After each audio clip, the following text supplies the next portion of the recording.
ada yang bilang katanya orang yang habis digurah itu suaranya lebih bagus. Nah, kalau dilihat dari sudut pandang seorang penyanyi kayak kamu, Bib, apakah benar bisa seperti itu? Apakah memang lendir-lendir itu bisa bikin suara kita kurang bagus? Kalau menurut pandangan saya sih,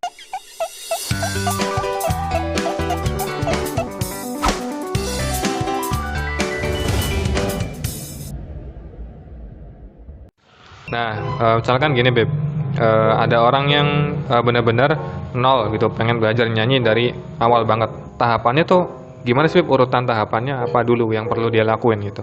kalau dari pandangan saya yang jelas pertama dia perlu belajar yang namanya nada. Belajar nada kayak do re mi, tangga-tangga nada itu saya rasa wajib buat dikuasai, buat dipelajari. Tunggu. Nah, sebentar nih. Saya mau tanya dulu. Ini sebenarnya suatu pemahaman yang banyak sering kita lontarkan nih, istilah fales gitu ya. Tapi mungkin kita semua bahkan belum tahu persis apa definisi dari fales. Nah, gimana sih, Beb, definisi dari yang menyanyi yang fales tuh yang gimana? Jadi nada yang kita keluarin sama nada musik pengiring atau enggak nada yang kita keluarin nggak sesuai dengan lagunya yang seharusnya gitu loh. Misalkan kita nyanyi di nada C, ternyata di musiknya harusnya di nada D gitu. Nah, mungkin kita harus perjelas dulu ke Beb, perbedaan nada dengan not. Kalau not itu seperti yang kita tahu ya, seperti ada kunci C atau bisa dibilang seperti nada biasa itu do re. Nah itu setahu saya not. Kalau nada, Kalau nada tuh harmonisasi kayak ada C mayor, gabungan dari beberapa not. Itu setahu saya sih. Oke. Coba Habib kasih contoh.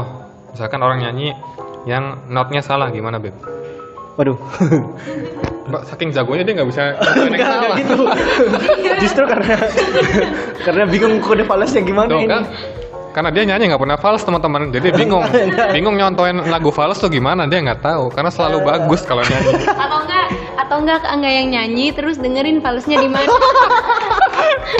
Ya. Aduh. Oke, udah itu kita simpan di belakang lagi lah. Aduh. Saya nggak mau nyanyi di awal pokoknya. Biar nanti pendengar kita setia sampai terakhir dia dengar saya nyanyi. Oke.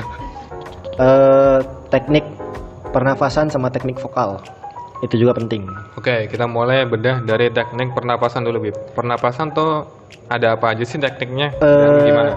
Sepengetahuan saya itu teknik pernapasan itu ada 2, tapi kayaknya saya pernah baca juga ada 3. Cuma yang ketiga ini teknik pernapasan diafragma saya kurang tahu. Kalau yang 2 lagi ada teknik pernapasan dada sama teknik pernapasan perut. Kalau selain itu berdua salah. Nggak bisa dibilang salah juga sih. Tergantung dari mana sumbernya lah. Tergantung referensi juga ya. Iya, tergantung Ternyata referensi. nyanyi juga bukan ilmu yang saklek ya, Pak. Jadi ternyata ada beberapa. Ribet ya, mau nyanyi aja tuh. Ribet banget. Ternyata nyanyi juga ada mazhab-mazhabnya kali ya, beda-beda mazhabnya. Yang bilang nyanyi gampang siapa? Saya, Bib. Ketika tadi teknik vokal, ada apa aja tuh? Teknik vokal. Nah, teknik vokal ini lumayan banyak sih, cuma Oke, pengelompokan klasifikasi umumnya ada terbagi ke dalam apa aja teknik vokal tuh? setahu saya sih itu teknik vokal dada, teknik vokal mulut, dimana orang bisa ngontrol tuh dari mana dia ngeluarin nada yang dihasilkan. Waduh. Biasanya sih kalau misalkan teknik vokal dada itu buat ngehasilin suara yang kayak ngebass yang berat. Dan kalau misalkan teknik vokal mulut itu cenderung buat lebih tinggi, pokoknya yang nggak ngebass gitu loh. Oke. Apalagi, Bib? Selain tahu nada, teknik pernapasan, teknik vokal ada lagi nggak, Bib? Yang jelas penghayatan. Gitu. Oh ya, penghayatan. Kalau Anda tidak menghayati lagu yang Anda nyanyikan, pasti hasilnya kurang maksimal. Oke, mantap. Udah itu aja. Ada lagi? Ya, itu aja sih. Ya, udah itu aja ya. Karena memang saya juga udah pusing, Bib, jadi jangan tambah lagi lah. Udah segitu aja dulu ya. Ternyata belajar nyanyi susah, Pak ya? Gimana, Pak? Kamu masih optimis nggak belajar nyanyi? Masih optimis sih kalau nyanyinya di kamar mandi mah kan nggak ada yang denger gitu. Apa? Iya. Ya kalau kamar mandi mah enggak gini, Bib. Kalau saya tuh jangankan nyanyi di luar, Bib. Di kamar mandi ya saya suka malu, Bib. Serius. Nyanyi kamar mandi saya suka malu gitu. Kenapa gitu, Kak?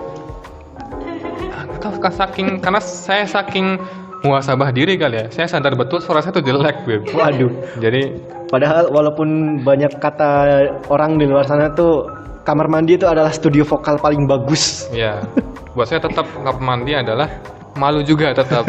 Nggak ada studio vokal yang paling bagus ya. Ya tapi tetap sih kadang-kadang juga saya juga suka nyanyi kadang-kadang sambil nugas gitu kan, suka nyanyi. Ya nggak tahu di kamar sebelah adik saya tutup kuping kan saya nggak tahu. Ibu saya sakit kupingnya saya nggak tahu juga. Jadi ya Iya, udah mending saya bener, nyanyi bener. dulu aja. Oke. Nah ini pertanyaannya agak melebar, Beb. Tapi ini masih berhubungan sama vokal juga sih. Kan dulu tuh saya suka denger ada orang yang suaranya tadinya jelek misalkan. Iya.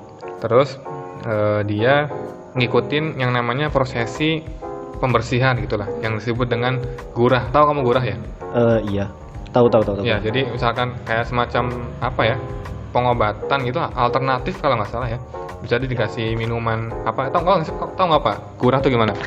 Epa tahu karena kebetulan pamannya Epa juga di sini di Cirebon ngeguro orang tuh kak. Heeh. Jadi Bisa banyak. ceritain nggak Pak gimana prosesi gurah tuh gimana sih? Kayak ngeluarin apa cairan dari dalam Semacam dahak gitu ya. Oke, dari mulut sama dari hidung biasanya keluarnya. Tapi itu tuh nggak bisa sekali 2 kali, nanti suaranya bagus. Katanya mah harus berkali-kali gitu dan itu sakit banget. Ya kalau nggak salah gini ya prosesnya apa ya? Apa namanya? Dikasih minuman dulu, minuman ramuan-ramuan gitu, terus dipijit atau apa gitu sampai keluar lendirnya gitu ya? Iya kayak gitu, kurang lebih kayak gitu.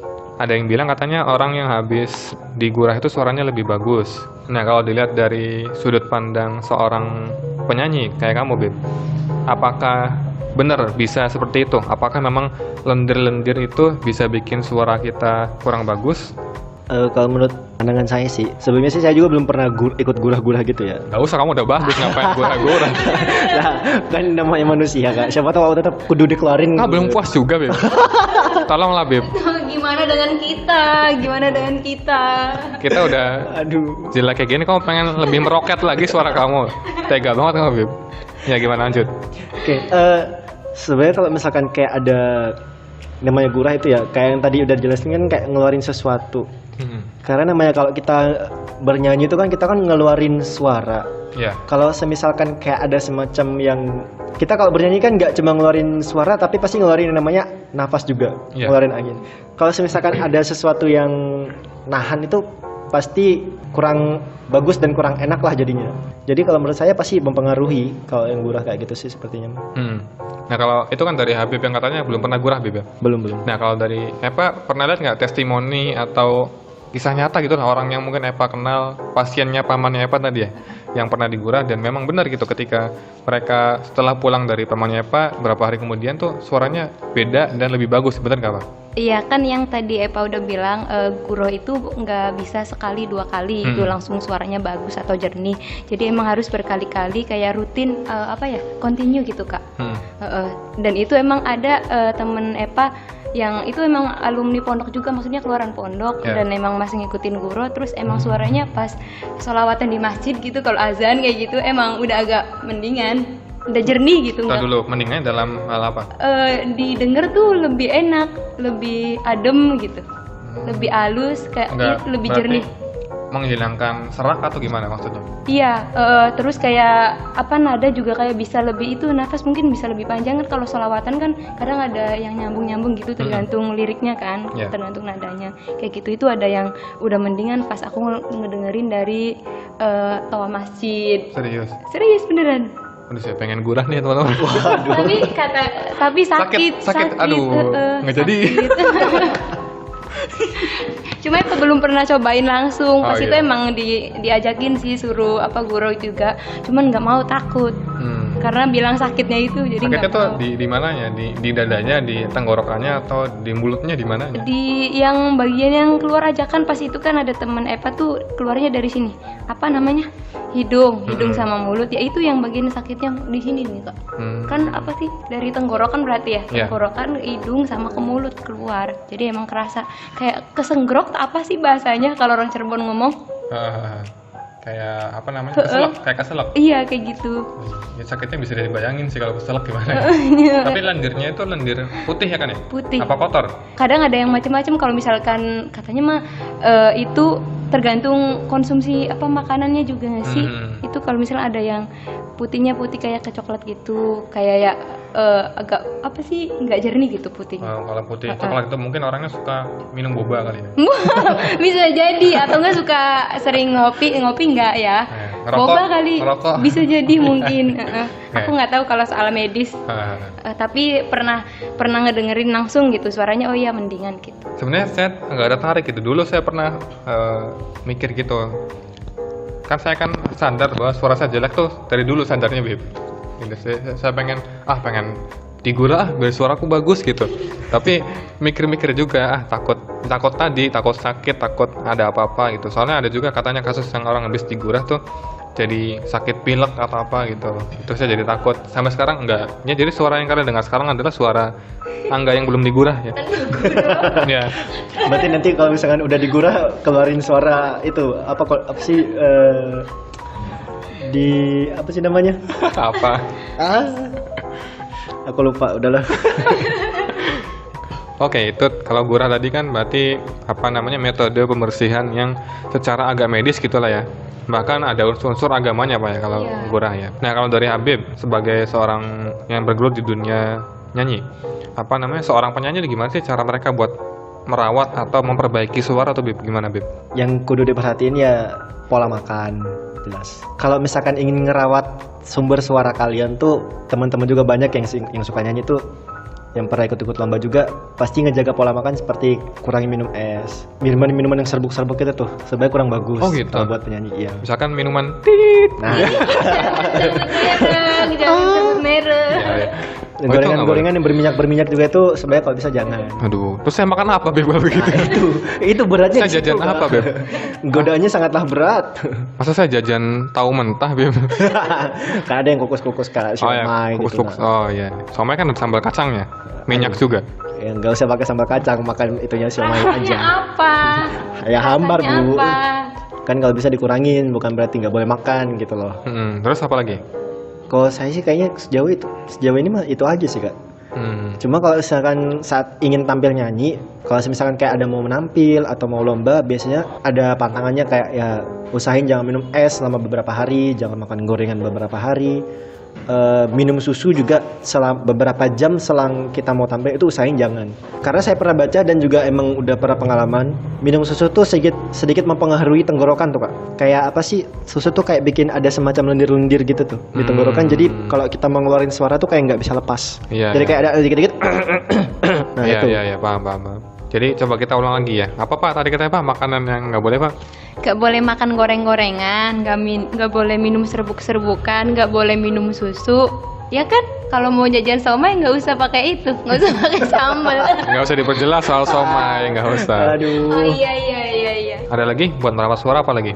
Hindari teriak-teriak nggak jelas. Apalagi terutama orang-orang yang suka cempreng, yang suka nah itu sebenarnya kurang bagus. Itu sebenarnya kurang bagus buat tenggorokan, buat pita suara tuh hal yang kurang bagus. Tapi aku bisa suka melukai. minum jahe, katanya jahe bikin suara bagus. Iya, itu bisa bikin plong tenggorokan dan pita suara sih sebenarnya. Tapi tetap aja teriak-teriak bukan hal yang bagus. Jadi kalau bisa kurangin, guys. Apa lagi? Udah sih itu aja Kak dari saya. Oke, cukup. Cuma 2 tapi ribet juga.